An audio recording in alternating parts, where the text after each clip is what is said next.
Hello दोस्तों, स्वागत है आप सभी का आपके अपने यूट्यूब चैनल इन्फो टेक्नोलॉजी में। और आज हम बात करने वाले हैं कि आप किस तरह से किसी भी फाइल फॉर्मेट को कर सकते हैं किसी अनदर फाइल फॉर्मेट में change. For example PDF to document, Word to PDF, PDF to Excel, etcetera etcetera. So guys, अगर आप भी जानना चाहते हैं इस ट्रिक के बारे में तो बने रहिए हमारे साथ इस वीडियो में आज तक। इसके लिए आप अपने किसी भी लैपटॉप या फिर पीसी में एक वेबसाइट को सर्च कर लीजिए। इसका लिंक मैं आपको डिस्क्रिप्शन बॉक्स में दे दूंगा। वैसे इसका नेम है haipdf.com।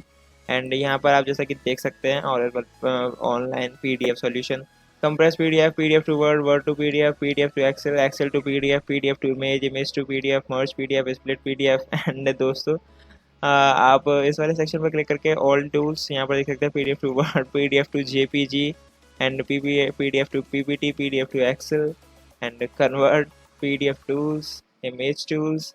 सो एंड कन्वर्ट वाले सेक्शन पर भी आप जाकर यहाँ देख सकते हैं Word to PDF, PPT to PDF, Excel to PDF, image to PDF.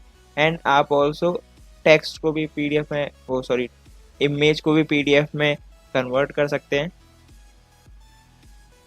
So guys, आप यहाँ पर सिंपली किसी पर भी क्लिक करके आप उस फॉर्मेट को अनदर फॉर्मेट में चेंज कर सकते हैं। आप ऑल्सो यहाँ पर आपको ऑप्शन मिल जाता है HTML में भी पीडीएफ को चेंज करने का, सो वो भी आप यहाँ से कर सकते हैं। एंड GIF में भी आप चाहें तो यहाँ से पीडीएफ को चेंज कर सकते हैं। सो गाइस, इतना ही था इस वीडियो के लिए। अगर वीडियो अच्छी लगी हो तो वीडियो को प्लीज़ लाइक कर देना, कमेंट करके बताना आपको वीडियो कैसा लगा, एंड वीडियो को अपने दोस्तों के साथ शेयर करना। एंड हो सके तो चैनल को सब्सक्राइब कर लेना। मैं मिलता हूँ आपसे अगली वीडियो में, तब तक के लिए गुड बाय।